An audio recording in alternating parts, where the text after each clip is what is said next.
창세기 강의 20번째 시간으로 헛된 인생이라는 제목으로 말씀을 전하겠습니다.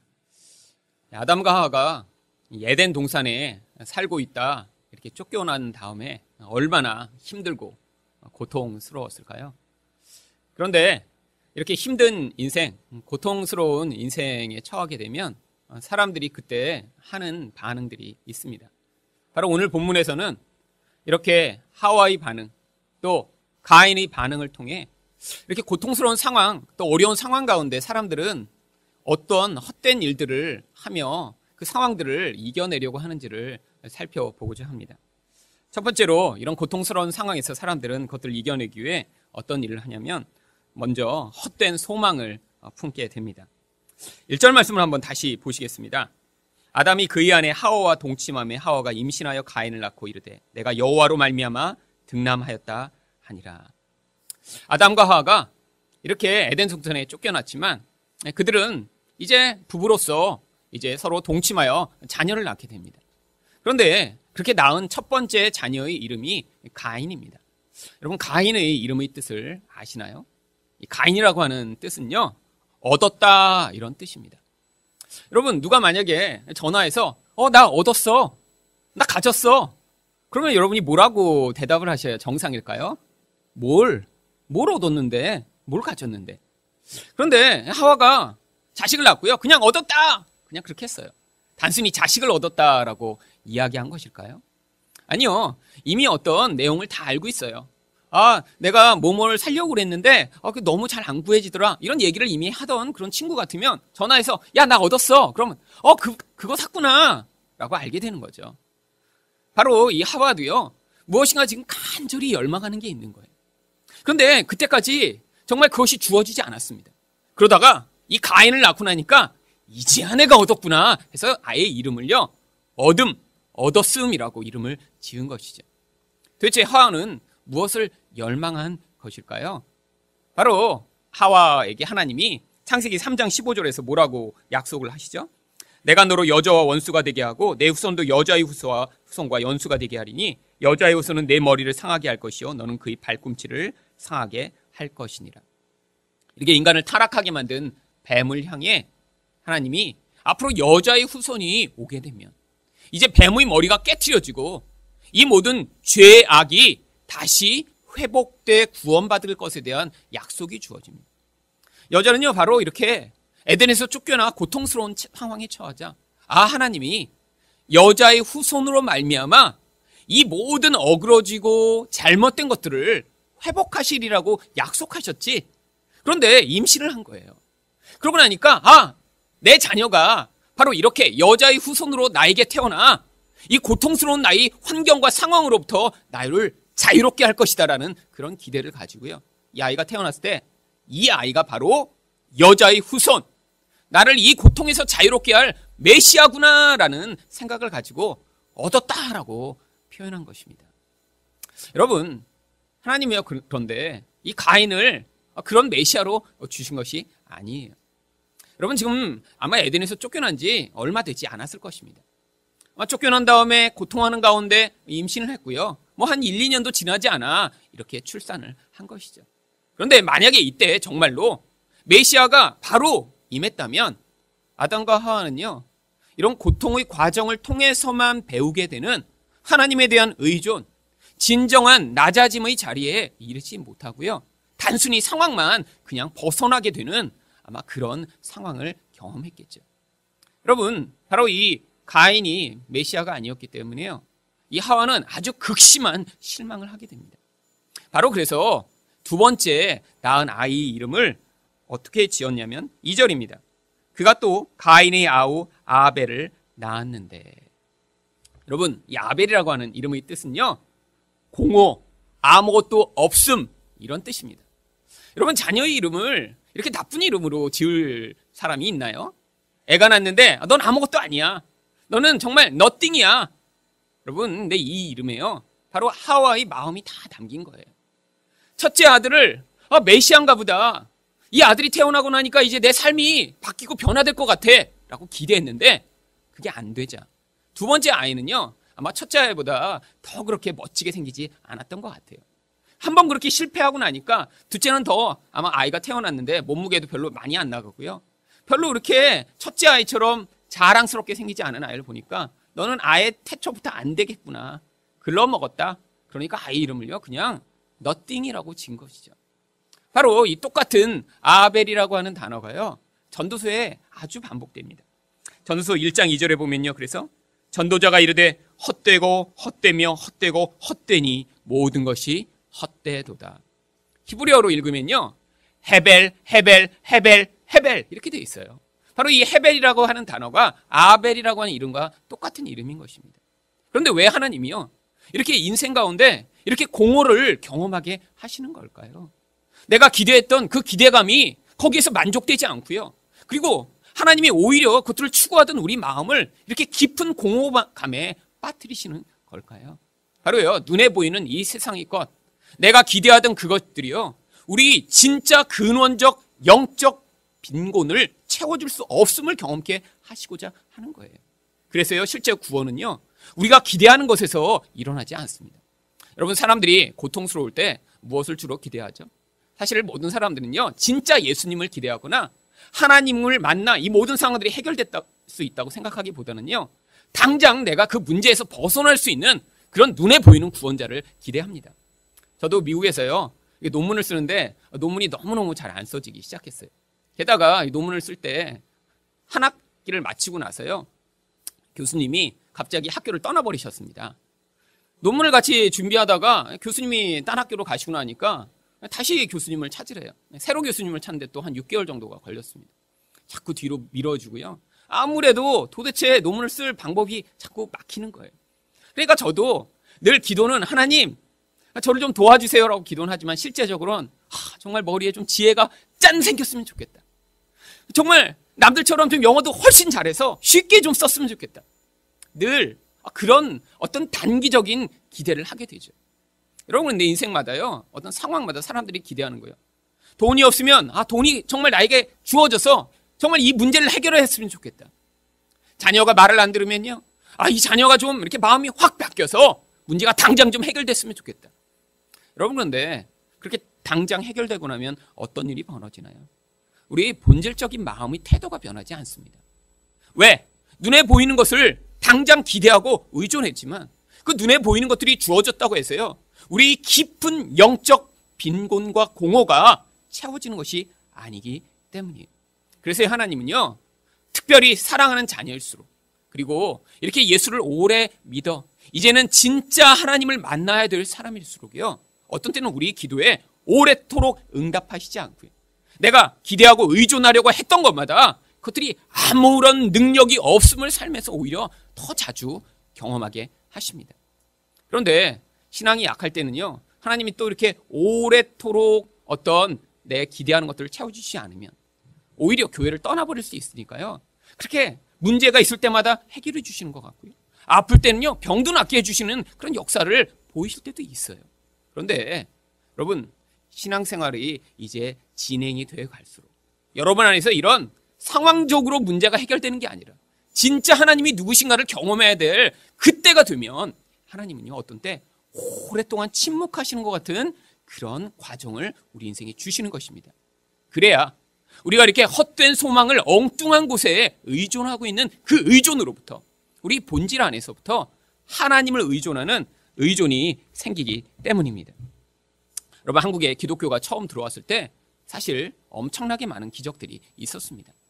여러분 이 한국에 이렇게 많은 사람들이 예수를 믿게 된 그 배경에는요 원래부터 이렇게 복음을 잘 가르치고 이 안에서 정말 우리가 교회라는 게 참 좋은 거구나 사람들에게서 오기보다는요 교회 가면 부자 된다니까 교회 가면 정말로요 막 기적이 나타나서 병든 사람들이 막 낫는 그런 기적들이 많이 있었습니다.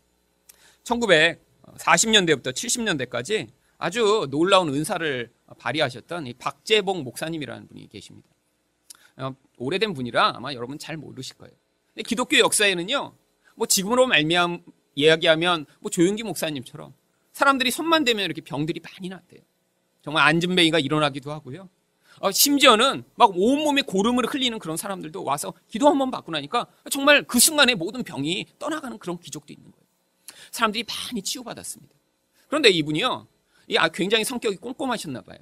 누군가 이렇게 기도받고 나왔다 그러면요, 그 사람의 이름을 다 수첩에다 적어 놓으신 거예요. 그게 몇 년 동안 적어 놓으시니까요, 수첩이 수십 개가 됐다고 그럽니다.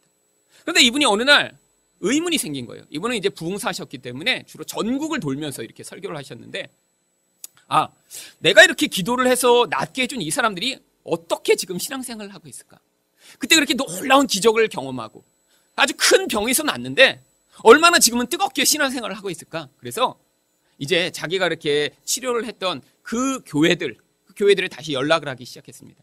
목사님, 내가 몇 년 전에 여기서 이렇게 집회를 했는데, 아니 아무개 그 집사님 그때 이런 병이 나셨는데 계시냐고. 그런데 이분이요, 아주 충격적인 그런 결과를 보게 돼요. 병을 치료받은 사람들은 교회에 하나도 남아있지 않은 것입니다. 그들이요, 교회에 모여든 이유가 병 낫고자 해서 왔는데 병이 나아버리니까 이제는 더 이상 교회 다닐 필요가 없네? 그리고 교회를 떠나버린 것이죠. 여러분, 그래서 이 박재홍 목사님은요, 충격을 받으셔서 하나님께 간구하셨대요. 하나님, 이렇게 정말 하나님이 놀라운 은사를 주셔서 이것을 가지고 많은 사람을 낫게 했는데 진정 영혼을 구원하는 일은 제가 하지 못했네요. 차라리 병을 낫게 하는 이 은사를 제게서 가져가 주세요.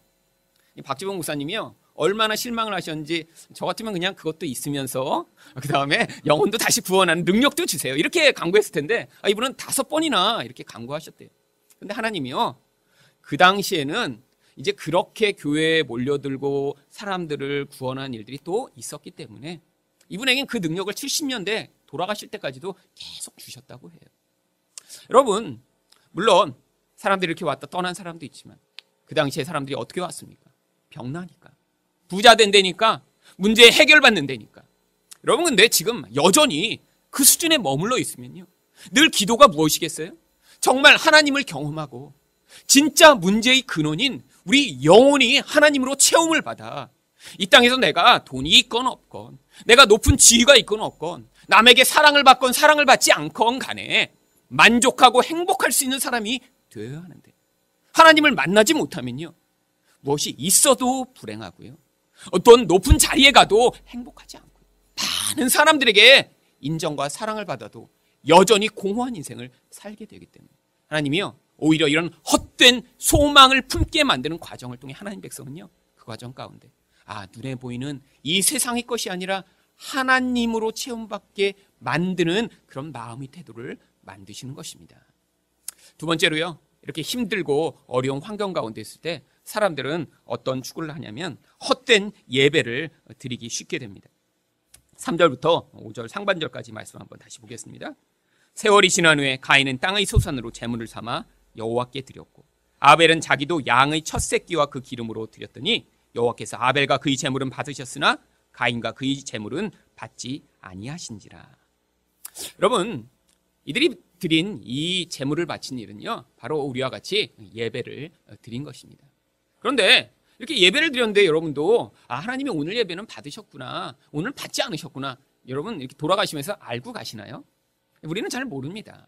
근데 어떻게 이 가인과 아벨은 하나님이 그 예배를 받으셨는지를 즉각 알게 되었을까요? 성경에 나오지 않지만 아마 그 둘이 같이 제단을 쌓아놓고 이렇게 예배를 드렸던 것 같아요. 그런데 아마 그 당시에 분명 이렇게 제물을 하나님께 번제로 드리니까 불을 피워서 드렸을 거 아니에요? 그런데 가인의 예배는요, 연기가 하늘로 올라가는 게 아니라 땅으로 다 흩어져 버렸겠죠. 그러니까 즉각적으로 알 수 있었던 것입니다.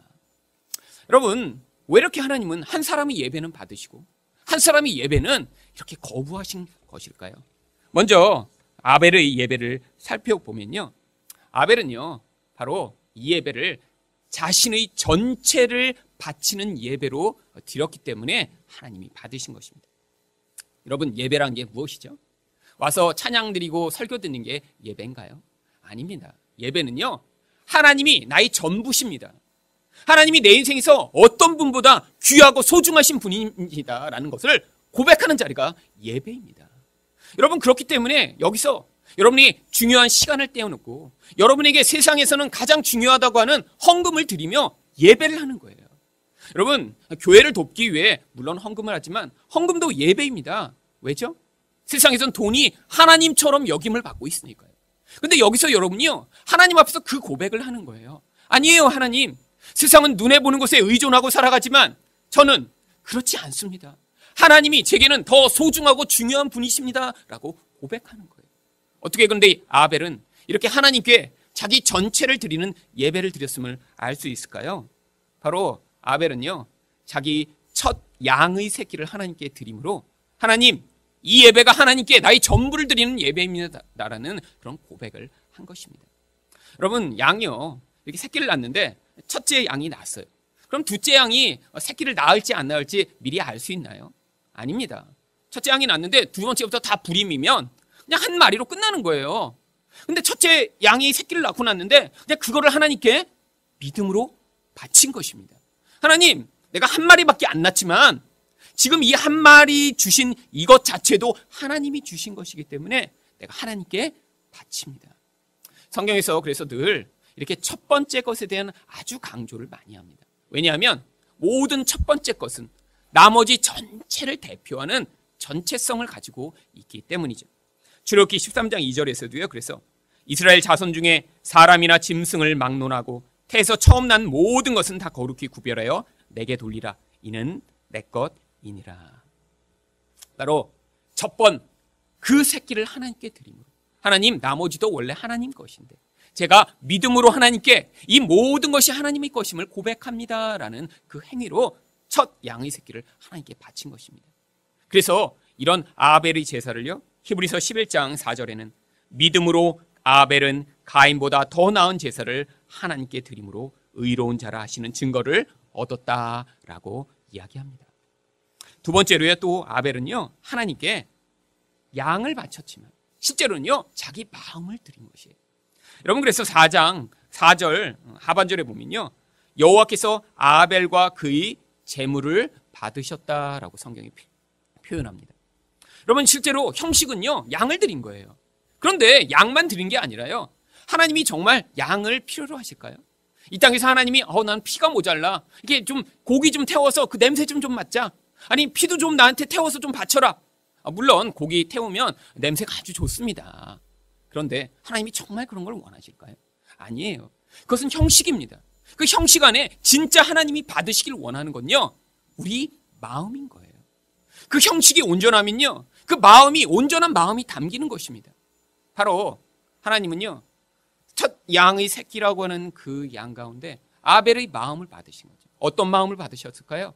하나님께 감사하는 마음, 하나님을 인정하는 마음, 하나님을 의존하는 마음을 받으시고 그 연기를 흠양하신 것입니다. 여러분, 근데 왜 똑같은 예배를 드렸는데 가인은 이런 예배를 드리지 못했죠? 바로 이 아벨의 경우만 보더라도요, 가인은요, 자신의 전체를 하나님께 바친 게 아니라 자기 마음도 하나님께 드린 게 아니었어요. 여러분, 그 이유는요, 바로 아벨이 농사 짓는 자였기 때문이라는 힌트에서 그 흔적을 찾을 수 있습니다. 여러분, 바로 창세기 3장 19절에서요, 아담이 이런 벌을 받습니다. 내가 흙으로 돌아갈 때까지 얼굴에 땀을 흘려야 먹을 것을 먹으리니 내가 그것에서 취함을 입었습니다. 너는 흙이니 흙으로 돌아갈 것이니라 하시니라. 하나님이요, 이 세상의 환경을 가시덩굴과 엉겅퀴로 말미암아 정말 살기 쉽지 않게 만드셨어요. 이전에는 정말 씨를 하나 심으면요, 그게 100배, 500배의 결실이 있으니까 애쓰지 않아도 됐습니다. 그런데 너무너무 환경 자체가 척박해져 버린 거예요. 왜 이렇게 만드셨죠? 우리를 벌주어 힘들게 만드시고자 한 건가요? 아니에요. 우리 존재가 하나님이 아닌데 이 세상에서 하나님 노릇하려고 하다가 죄를 졌으니까 너가 흙인 먼지와 같은 존재임을 고백할 때까지 이 세상은 너에게 그렇게 호의적이지 않을 것이다 라는 것들을 경험하게 하신 거예요. 여러분, 그런데 양 치는 것과 이 농사 짓는 것은요, 결정적 차이가 있습니다. 양이 새끼 낳는 것은 이 아벨이 무슨 특별한 어떤 조치를 해서 새끼를 낳나요? 아니에요. 그냥 양이 새끼를 그냥 낳는 거예요. 그건 여러분, 생명이 생명을 잉태하는데 사람이 개입할 수 있는 여지가 아주 없습니다. 물론 지금처럼 이 과학이 발전하니까요, 지금은 이렇게 불임이 돼도 정말 병원에서 치료도 받고 그렇지만 사실 역사 이래 지금과 같이 생명을 잉태하지 못하는데 사람이 개입할 수 있는 경우는 거의 없었어요. 그러니까 아벨은요, 이렇게 새끼를 낳으며 자기 양이 늘어나는 것을 보면서 무엇을 고백했냐면, 하나님, 제가 한 게 하나도 없는데 이렇게 생명이 주어지네요. 생명은 하나님으로부터 온 것입니다 라는 고백을 하게 됩니다. 여러분, 가인은 어땠을까요? 여러분, 땅에 농사를 지으려고 얼마나 애를 많이 썼을까요? 땅이 가시덩굴과 엉겅퀴를 내고 있는데 그걸 다 잡초를 베어내고 거기서 정말 땀을 흘리며 그 농사를 짓지 않았을까요? 그러니까 어떤 마음이 들었냐면요, 이건 다 내 거야. 내가 땀을 흘린 거야. 하나님이 하나도 안 도와주시네. 내가 이렇게 힘들고 애쓰고 노력하고 있는데 그 신이라는 존재가 도대체 뭐야? 그런데 어떤 예배를 드렸죠? 그러니까 첫 예물을 바친 게 아니에요. 왜? 자기 것 가운데 모든 게 하나님 것이라고 인정할 수가 도대체 없는 거예요. 이건 다 내 거야. 내가 애쓴 거고 내가 노력한 거고 내가 이렇게 땀을 흘리지 않았으면 얻지 못했을 거야 라는 마음으로 드려야 되니까 예배의 형식은 있어요. 어떤 형식이죠? 동생이 드린다니까 나도 해야 돼요. 그런데 그곳에 마음을 담은 게 아니에요. 하나님, 이거 내가 이렇게 열심히 했으니까 이 열심히 한 그 노력의 대가를 한번 봐주세요. 자기를 인정받고자 예배를 드린 것이죠. 여러분, 바로 이것이 자기 중심적인 헛된 예배와 진정 하나님을 의존하는 예배의 차이입니다. 여러분, 이곳에 왜 오셨나요? 바로 여러분이 흙과 같은 존재입니다. 세상에서 나의 힘과 노력으로는 정말로 하나님이 원하시는 그런 풍성한 삶, 생명을 잉태하는 삶, 정말로 세상에서 그렇게 풍요로운 삶을 살 수 없음을 고백하며 하나님, 혹시라도 내 인생에서 주어진 이 모든 것들이 있더라도 이것은 하나님이 축복을 주셔서 그렇고요.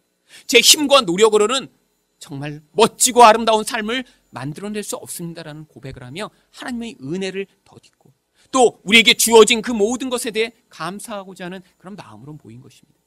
그런데 자기 중심적 예배를 드리는 사람들은요, 하나님, 왜 이렇게 인생은 척박하고 힘든가요? 내가 이렇게 힘든 인생 가운데도 내가 이렇게 노력해서 이만큼을 얻어냈습니다. 하나님, 이것을 인정해 주세요 라고 하나님에게조차 자기 존재를 증명받고자 이곳에 오는 것이죠. 여러분, 그래서요, 교회에서 바른 예배를 드리지 못하면 자꾸 어떻게 되냐면요, 이 땅에서 내가 무엇인가 얻어낸 것, 이 땅에서 그래서 세상 사람들은 힘이라고 생각하는 것, 세상에서의 높은 지위, 세상에서의 능력, 내가 가진 어떤 종류의 힘을 이 교회 안에서도 드러내며 내가 세상에서 이렇게 놀라운 것들을 가지고 있어. 그러니까 당신들도 나를 인정해 줘야 돼 라고 그렇게 대우를 받고 인정을 받기 원하는 태도를 가지게 되는 것입니다. 여러분, 그런데 세상에서 그런 지위와 능력을 하나님이 비록 주셨더라도 진짜 예배하는 사람은요, 이 모든 것이 나로부터 말미암은 것이 아니구나. 하나님이 내게 은혜와 긍휼을 베푸셔서 내가 이렇게 살고 있으며 내게 주어진 이 모든 것들은 하나님의 축복의 결과이구나 라는 태도로 하나님께 예배 드릴 때 이 사람이 진짜 하나님 앞에서 진정한 태도로 예배를 드리는 자인 것입니다. 여러분, 하나님은요, 그래서 예수님이 오셨을 때 참 예배를 드리는 한 여인의 태도를 이렇게 말씀하십니다. 마가복음 12장 42절 43절입니다. 한 가난한 과부는 와서 두 렙돈 곧 한 고드란트를 넣는지라. 예수께서 제자를 불러다가 이르시되 내가 진실로 너희에게 이르노니 이 가난한 과부는 헌금함에 넣는 모든 사람보다 많이 넣었도다. 여러분, 이 한 고드란트는요, 지금의 화폐로도 따져도 100원 정도도 안 되는 아주 큰 돈입니다. 겨우 빵 하나 살 수 있을 정도의 그런 한 끼 식사를 해결하기에도 부족한 그런 돈이에요. 그런데 이 과부는요, 어떤 태도를 가지고 있었냐면 그것마저도 전부 하나님께 속해 있음을 자기 삶으로 고백한 거예요. 여러분, 바로 이들과 대조되는 사람들이 있었습니다. 바리새인들이죠. 그들은요, 자기 삶에서 가지고 있는 것을 하나님께 바칠 때 자기가 열심히 살고 있었어요. 하나님께 인정받을 만한 그런 삶을 살고 있다고 생각했어요. 그러니까요, 그들이 내는 헌금의 액수에 관계없이 예배의 행위가 무엇이었냐면, 하나님, 제가 일주일 동안도 이렇게 금식했어요. 제가 이렇게 기도 많이 했습니다. 내가 이렇게 선행도 했어요. 내가 말씀대로 살고자 애썼습니다라고 하는 자기 의를 인정받고자 하는 태도로 예배 드리는 자리에 나왔던 것이죠.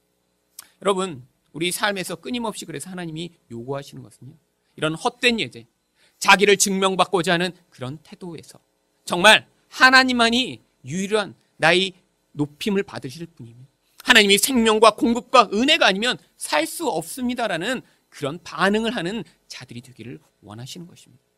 예배의 자리에 이렇게 주일에 한 번 와서 드리는 태도가 아니라 여러분 삶에서 그렇게 하나님이 주시는 것에 대한 감사와 감동으로 사는 자가 되실 때 여러분은 삶의 예배 또한 하나님께 온전히 바칠 수 있는 그런 하나님의 백성이 되실 수 있는 것이죠.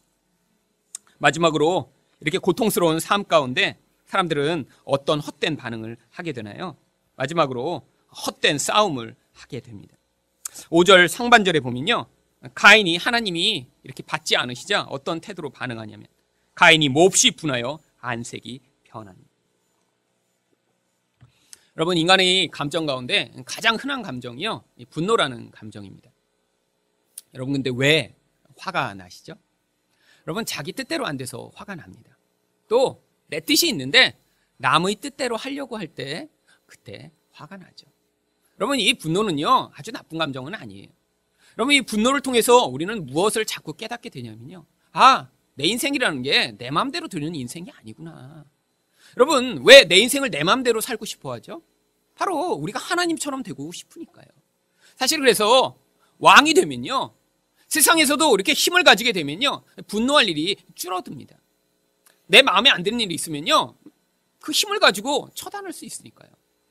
그런데 우리 인생이요, 다 그렇게 완벽한 힘과 능력을 가지고 세상에 살 수 없죠. 그래서 화난 일이 많은 거예요. 여러분, 가장 많이 화날 때가 언제냐면, 그래서 아기를 키울 때입니다. 아기는요, 말이 안 통해요. 그러니까 아기가 내가 원하는 것, 그걸 깨트리기 시작하면요, 그 아기 자체에게 뭐 보복을 하거나 막 화를 내거나 때릴 수는 없지만, 그러니까 더 화가 나는 거예요. 참아야 되니까. 여러분, 그런데 우리에게 이 분노라는 감정이 있을 때마다 하나님은요, 사인을 보내시는 거예요. 어떤 사인이요? 넌 하나님이 아니야. 네가 하나님이 아니기 때문에 네 안에서 네가 하나님처럼 하려고 할 때마다 분노가 일어나는데, 네가 그 자리에서 내려와 나를 진짜 하나님으로 섬기지 않으면 그 분노가 너를 파괴할 것이다. 여러분, 그래서 가인에게도 하나님이 이렇게 말씀하십니다. 6절입니다. 여호와께서 가인에게 이르시되 내가 분하여함은 어찌 됨이며 안색이 변함은 어찌 됨이냐. 여러분, 속에 분노하니까요, 얼굴도 변했어요. 얼마나 화가 났는지요. 여러분, 이렇게 좀 체면을 차리는 사람은 화가 나도 그래도 잘 이렇게 감출 수 있잖아요. 근데 이 가인은요, 절대 감출 수가 없었습니다. 왜? 나는 당연히 인정받을 줄 알았거든요. 열심히 살았거든요. 가시덩굴과 엉겅퀴를 다 제거하며 땀을 흘려서 결과를 만들어냈거든요. 그러니까 이렇게 잘한 것에 대해서 나를 좀 인정해 주기를 원했는데, 하나님은 그런 가인의 노력을 처참하게 무시해버리신 거예요. 언제 화가 나냐면, 내가 인정받고자 했을 때 그 인정의 결과가 나에게 주어지지 않으면 화가 납니다. 근데 그거 다 뭐죠? 자기 의가 있을 때 화가 나는 거예요. 여러분, 근데 하나님이요, 무엇과 무엇을 다 보십니까? 여러분, 영이신 하나님이시지만 우리 마음이 분노한 것, 그리고 얼굴이 변한 것까지 하나님은 다 보세요. 여러분, 하나님이요, 우리 외모도 사실은 보십니다. 우리 얼굴이 지금 어떤 모습인가? 정말 우리 얼굴이 정말 기쁨과 행복과 만족한 얼굴로 가지고 있는가? 아니면 분노하며 우리 마음에 슬픔으로 가득 차 있는가? 그런데 진짜 하나님이 관심을 가지신 건요, 이런 태도가 아니라 그 속에 있는 마음이세요. 하나님이 뭐라고 말씀하십니까?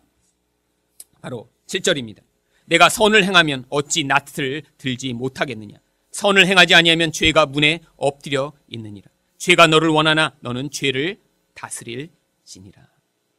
여러분, 바로 하나님이요, 이 마음에 있는 죄의 문제, 분노의 문제를 해결해 주시기를 원하셨어요.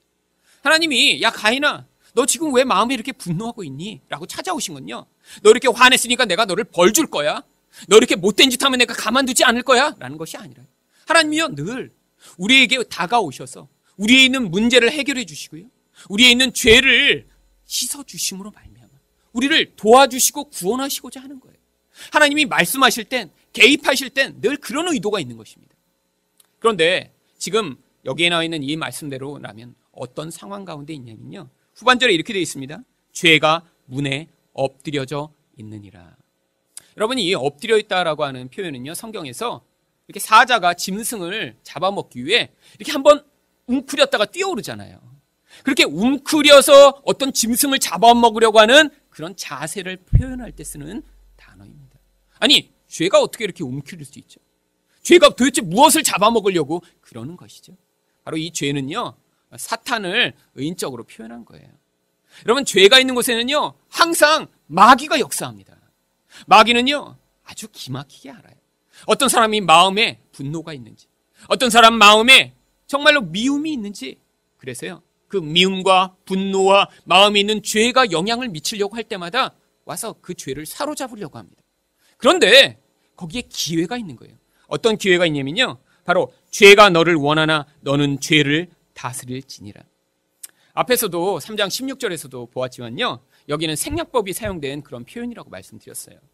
그래서 원래 이 문장을 정확하게 표현을 하면 어떤 문장이냐면, 죄가 너를 다스리기를 원하나 너는 죄를 다스리기를 원할지어다. 앞뒤에 한 단어씩 똑같은 단어가 있으면요, 히브리에서는 빼버려서 문장을 축소해버립니다. 여기도요, 그래서 죄는 지금, 사단은 너를 다스려서 너를 지배하기를 원한다는 거예요. 왜요? 마음에 분노가 있기 때문에요. 그래서 그 분노 때문에 하나님도 못마땅하고요, 동생도 지금 마음이 미운 거예요.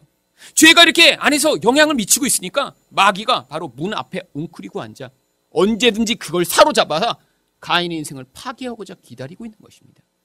그런데 거기서 무엇을 할 수 있어요? 아, 이 죄가 나를 지배하려고 하는구나. 지금 내가 심각한 상황이구나.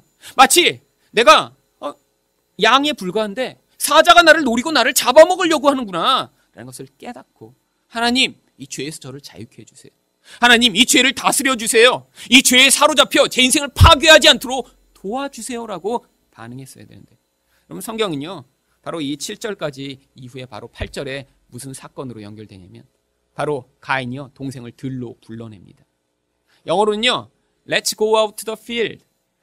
들판으로 나가자. 아예 의도적으로 불러요. 그 다음에 어떡하죠? 돌로 쳐 죽여버립니다. 무슨 일이 그 사이에서 벌어진 것이죠?